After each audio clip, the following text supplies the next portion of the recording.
પહેલા પાછોતરા વરસાદ અને હવે બારદાનની તંગી જગતનો તાત જાય તો જાય ક્યાં? ગીર સોમનાથ ઉના ખરીદ વેચાણ સંઘ દ્વારા ટેકાના ભાવે મગફળી, સોયાબીન, મગ, અડદની ખરીદીમાં ખાલી બારદાનની તંગી સર્જાઈ છે.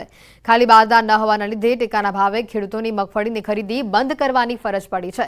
ભારતીય કિસાન સંઘે ખાલી બારદાન પૂરી પાડવા માંગ સાથે ઉના પ્રાંત કચેરીએ આવેદન આપ્યું છે.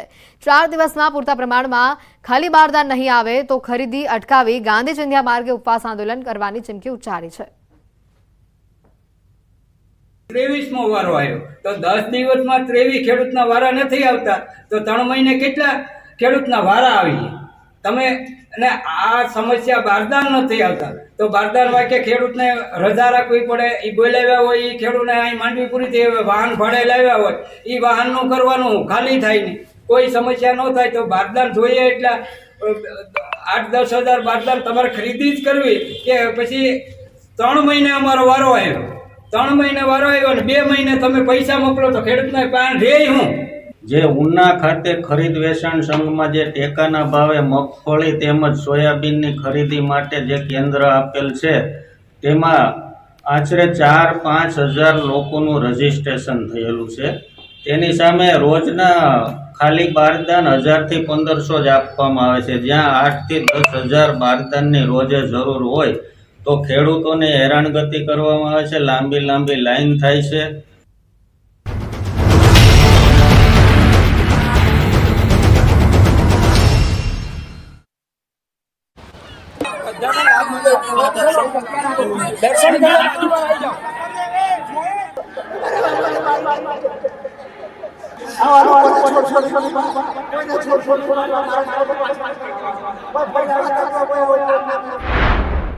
વડોદરામાં ભાજપના પૂર્વ કોર્પોરેટરના પુત્રની અંતિમ યાત્રા દરમિયાન પરિવાર સહિત આખો વિસ્તાર હિબકે ચડ્યો.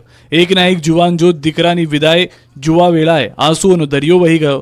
કોણ કોને છાના રાખે તેવો માહોલ સર્જાયો. પોતાના સંતાનને મૃત હાલતમાં સફેદ ચાદરથી લપટાયેલી હાલતમાં આવતો જોઈ પરિવારમાં રોકકળ મચી ગઈ. પિતાએ પણ પોતાના સંતાનને જોઈ આક્રાંત કરતા જણાવ્યું, પૂર્વ કોર્પોરેટરના છોકરા સાથે આવું થયું હતું તો આમ આદમીનું તો શું થાય? મા અને બહેન પણ પોતાના ભાઈને જોઈ ધ્રુસકે રડી પડી. વડોદરા શહેરના ભાજપના પૂર્વ કોર્પોરેટર રમેશ પરમારના પુત્રની અંતિમ યાત્રા નીકળી તો વહાલસોયાની અંતિમ યાત્રામાં પિતાના આક્રંદથી સમગ્ર નાગરવાડા વિસ્તાર ગમગીન બની ગયો. ચુસ્ત પોલીસ બંદોબસ્ત વચ્ચે અંતિમ યાત્રા નીકાળવામાં આવી. અંતિમ યાત્રા લઘુમતી વિસ્તારમાંથી પસાર થતા યાત્રામાં સામેલ લોકોએ હાય રે બાબર હાય હાયના નારા લગાવ્યા. નગરવાડા વિસ્તારમાં તપનની નીકળેલી અંતિમ યાત્રામાં મોટી સંખ્યામાં લોકો જોડાયા. ભારત માતા કી જય, વંદે માતરમના નારા લાગ્યા. ખાસવાડી સ્મશાનમાં અંતિમ ક્રિયા કરવામાં આવી. અંતિમ યાત્રામાં ધારાસભ્ય મનીષા વકીલ, પૂર્વ સાંસદ રંજનબેન ભટ્ટ અને ભાજપ નેતા સુનિલ સોલંકી સહિત કોર્પોરેટર સહિતના સૌ કોઈ લોકોની આંખોમાં આંસુ હતા. ધારાસભ્ય યોગેશ પટેલે પણ અંતિમ યાત્રામાં જોડાયા. મહત્વનું છે કે રવિવારની રાત્રે કુખ્યાત બિચ્ચુ ગેંગના સાગરીત બાબર પઠાણે તપનની હત્યા કરી દીધી હતી. નિર્દોષ તપનની હત્યા થયાના ગણતરીના કલાકોમાં જ પોલીસે આરોપી બાબર પઠાણ સહિત 5 આરોપીને દબોચી લઈ કાયદાનું ભાન કરાવ્યું. વેરાવળમાં દબાણકર્તાઓ પર ફરી બુલડોઝરવાળી કરવામાં આવી છે. ગીર સોમનાથ જિલ્લાના ગેરકાયદે દબાણો પર દાદાનું બુલડોઝર ફરી વળ્યું છે.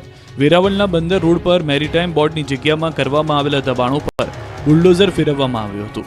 આ જગ્યા કેટલાક લોકો દ્વારા દુકાન સહિતના બાંધકામો કરી દેવાયા, જેને લઈને તંત્ર એક્શનમાં આવ્યું અને મેરીટાઈમ બોર્ડની ઓફિસથી બંદર ગેટ સુધીની જગ્યાઓમાં બુલડોઝર ફેરવીને દબાણો દૂર કરવાનું અભિયાન હાથ ધર્યું. આ અભિયાન માટે 5 જેસીબી અને 20 ટ્રેક્ટર સહિતના સાધનોને કામે લગાવવામાં આવ્યા. સાથે જ અંદાજે 80 જેટલા લોકો પણ આ અભિયાનમાં જોડાયા છે અને તે 2 દિવસ સુધી ચાલશે. આ પહેલા પણ સોમનાથના ઇતિહાસમાં સૌથી મોટા ડિમોલિશનની કામગીરી હાથ ધરાઈ હતી. શંખ સર્કલથી ત્રિવેણી. નમસ્કાર, આપ જોઈ રહ્યા છો ગુજરાતની number 1 news channel news 18 Gujarati. આપણું ગુજરાત સાથે હું છું સિદ્ધાર્થ ધોળકિયા. મહત્વના સમાચારથી શરૂઆત. વડોદરામાં તપન પરમાર હત્યા કેસ બાદ કોર્પોરેશન તંત્ર જાગ્યું અને કડક કાર્યવાહી કરી. વીએમસીએ પોલીસને સાથે રાખીને દબાણ દૂર કર્યા. નાગરવાડામાં પોલીસ અને કોર્પોરેશનની મોટી કાર્યવાહી. કોર્પોરેશને સંવેદનશીલ વિસ્તારમાં પહોંચી લારી ગલ્લાના દબાણો હટાવ્યા. કોર્પોરેશને અનેક લારી ગલ્લા જપ્ત કર્યા. ડીસીપી કક્ષાના અધિકારીઓ બંદોબસ્તમાં હાજર રહ્યા. તપન પરમારના મોત બાદ મોડે કોર્પોરેશન જાગતા ઉઠ્યા છે અનેક સવાલ. કોર્પોરેશનની કાર્યવાહીથી લોકોના ટોળા પણ ભેગા થઈ ગયા હતા, પરંતુ જેટલા પણ વિસ્તારની અંદર ગેરબંધારણીય મકાનો હતા કે જે દુકાનો હતી, લારીઓ હતી, તે તમામ વસ્તુઓ ઉપાડી લેવામાં આવી છે. તપન હત્યા કેસ બાદ કોર્પોરેશનની આ કાર્યવાહી જોવા મળી રહી છે. વેરાવળમાં દબાણકર્તાઓની ખેર નથી, ફરી શરૂ થયું દાદાનું બુલડોઝર. વેરાવળમાં દબાણકર્તાઓ પર ફરી બુલડોઝરવાળી કરવામાં આવી છે. ગીર સોમનાથ જિલ્લાના ગેરકાયદે દબાણો પર દાદાનું બુલડોઝર ફરી વળ્યું છે.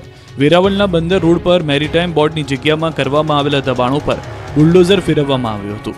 આ જગ્યા કેટલાક લોકો દ્વારા દુકાન સહિતના બાંધકામો કરી દેવાયા, જેને લઈને તંત્ર એક્શનમાં આવ્યું અને મેરીટાઈમ બોર્ડની ઓફિસથી બંદર ગેટ સુધીની જગ્યાઓમાં બુલડોઝર ફેરવીને દબાણો દૂર કરવાનું અભિયાન હાથ ધર્યું. આ અભિયાન માટે 5 જેસીબી અને 20 ટ્રેક્ટર સહિતના સાધનોને કામે લગાવવામાં આવ્યા. સાથે જ અંદાજે 80 જેટલા લોકો પણ આ અભિયાનમાં જોડાયા છે અને તે 2 દિવસ સુધી ચાલશે. આ પહેલા પણ સોમનાથના ઇતિહાસમાં સૌથી મોટા ડિમોલિશનની કામગીરી હાથ ધરાઈ હતી. શંખ સર્કલથી ત્રિવેણી ઘાટ સુધી નાના લારી ગલ્લા રોડ પરના દબાણો દૂર કર્યા છે. વેરાવળમાં 150થી વધુ દબાણો દૂર કરાયા છે. ડિમોલિશનની કામગીરીમાં 36 જેસીબી મશીન અને 70 ટ્રેક્ટર ટ્રોલી કામે લાગ્યા હતા. લગભગ 1500 પોલીસ કર્મચારીઓની હાજરીમાં દબાણ હટાવાયું.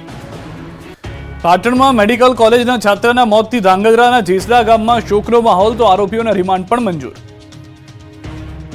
પાટણની ધારપુર મેડિકલ કોલેજમાં આશાસ્પદ પુત્રના મોતને લઈ પરિવારજનો પર આભ તૂટી પડ્યું.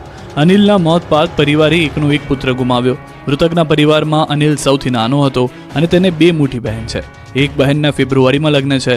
માતા પિતાએ કાળી મજૂરી કરીને દીકરો ડોક્ટર બને તે માટે 6 લાખ રૂપિયા ભર્યા, પણ કુદરતને કંઈ બીજું મંજૂર હોય તેમ મેથાણીયા પરિવારના એકને એક દીકરાનું અકાળે મોત થતાં પરિવારજનોમાં હૈયાફાટ રુદનથી સમગ્ર જેસડા ગામમાં શોકનો માહોલ જોવા મળી રહ્યો છે. મૃતકના મમ્મી, પપ્પા અને બંને બહેનો આઘાતમાં છે અને અર્ધબેભાન હાલતમાં છે. કોણ કોને સથિયારો આપે તેવો માહોલ છે. સ્વજનો પણ દુઃખની ઘડીમાં સથિયારો દેવા આવી રહ્યા છે. પરિવાર વર્ષે રૂપિયા 12 લાખ લેખે એક સેમેસ્ટરની 6 લાખ રૂપિયાની ફી પણ ભરી ચૂક્યો હતો, પરંતુ સિનિયરના રેગિંગે એક જ મહિનામાં જેસડા ગામને શોકાતુર કરી દીધું. અનિલના પિતા ખેતમજૂરી સાથે જોડાયેલા છે. મૃતકના ભાઈએ જણાવ્યું કે 2 ગામ વચ્ચે અનિલ પ્રથમ યુવાન હતો જે MBBSના એડમિશન લઈ ડોક્ટર બનવા જઈ રહ્યો હતો. ધારપુરની મેડિકલ કોલેજમાં 1 મહિના પહેલા જ MBBSમાં પ્રવેશ મેળવ્યો હતો. મૃતકના ભાઈએ માંગ કરી કે રેગિંગ કરનાર 15 વિદ્યાર્થીઓના એડમિશન રદ કરવામાં આવે. જેનું માઇન્ડ ક્રિમિનલ હોય તે આગળ જઈને પણ ક્રાઇમ કરશે. આજે રેગિંગ કર્યું, ભવિષ્યમાં મોટો ક્રિમિનલ બનશે. યુવાનના મોત મામલે જવાબદારો સામે કડક કાર્યવાહી કરવાની પણ પરિવારજનોએ માંગ કરી છે. રાજકોટ મહાનગરપાલિકાની સામાન્ય સભા તોફાની બની, વિપક્ષે મચાવ્યો હોબાળો, પોલીસે કરી ટીંગાટોળી. રાજકોટ મહાનગરપાલિકાના સ્થાપના દિવસે આજે જનરલ બોર્ડ મળ્યું હતું, જેમાં શાસક તેમજ વિપક્ષના કોર્પોરેટરોને સઘન ચેકિંગ કર્યા બાદ પ્રવેશ આપવામાં આવ્યો. પ્રથમ પ્રશ્ન ભાજપના કોર્પોરેટરનો હતો, જેમાં અડધો કલાક જેટલો સમય વીતી જતા વિપક્ષના નેતા વશરામ સાગઠિયાએ પોતાના રોગચાળાના પ્રશ્નનો જવાબ દેવા હોબાળો કર્યો. જે દરમિયાન શાસક પક્ષના કોર્પોરેટરો દ્વારા તેમને રોકવાનો પ્રયાસ કરવામાં આવતા શાબ્દિક યુદ્ધ જોવા મળ્યું. વિપક્ષ નેતા વશરામ સાગઠિયાએ રોગચાળાનો અને ડેન્ગ્યુના કારણે થતા મોતનો પ્રશ્ન ઉઠાવ્યો, જેને લઈ સભા તોફાની બની ગઈ હતી.